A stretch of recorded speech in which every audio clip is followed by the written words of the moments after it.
Sudden గా market లో భూమి వచ్చింది. చెంప పగిలిపోద్ది.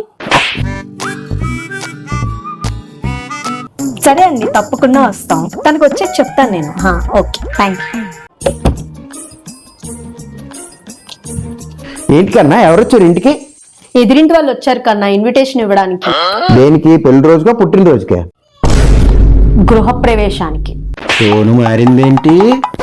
సరే వెళ్దాంలే. గిఫ్ట్ మరి ఏం తీసుకెళ్దాం? వేరే వాళ్ళ గృహ ప్రవేశానికి గిఫ్ట్ ఏమి ఇవ్వాలో ఆలోచించేస్తున్నావు గానీ మన కోసం ఇల్లు, గృహ ప్రవేశం ఆ ఆలోచనలే లేవు మనకి. విసిగిపోతావేంటి? అందరూ ఇల్లు కొనేసుకుంటున్నారు, మనం మాత్రం అద్దింట్లోనే ఉండిపోయాం.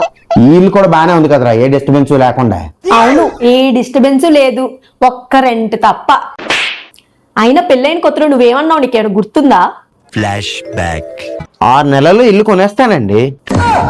అది పెళ్ళైన కొత్తలో 6 నెలల్లో కొనేస్తానన్నావు. ఏది? ఎప్పుడు అడిగినా ఏదో ఒకటి చెప్తానే ఉంటావు. సంక్రాంతికి అడిగితే ఉగాదికి అంటావు, ఉగాదికి అడిగితే దసరా అంటావు, దసరా అడిగితే సంక్రాంతికి అంటావు. ఆఫీస్ లో ప్రమోషన్ పోస్ట్ పోన్ చేస్తున్నట్టు చేస్తూనే ఉంటావు. అలా కాదు కన్నా, ఇల్లు అంటే చిన్న విషయం కాదు కదా, టైం పడుతుంది ప్లాన్ చేయడానికి. నీకెన్నాళ్ళరా? అంటే రేట్లు తగ్గుతాయి అంటున్నారు కన్నా, వెయిట్ చేస్తే మంచిది కదా. రేట్లు తగ్గుతాయి అంటావు, వెయిట్ చేస్తే మంచిది అంటావు, కానీ ఆ రేట్లు మాత్రం డివైట్ లాగా పెరుగుతూనే ఉంటాయి. మళ్ళీ రేట్లు పెరగక ఏదో అంటావు కదా, ఏంట్రా? సడన్ గా మార్కెట్ లో భూమి వచ్చింది. చెంప పగిలిపోద్ది.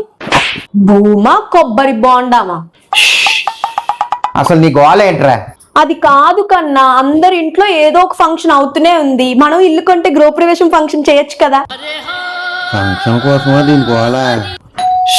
మళ్ళీ ఎవడొచ్చాడు రా బాబు? ఇంకో గృహప్రవేశం ఇన్విటేషన్ ఏమో.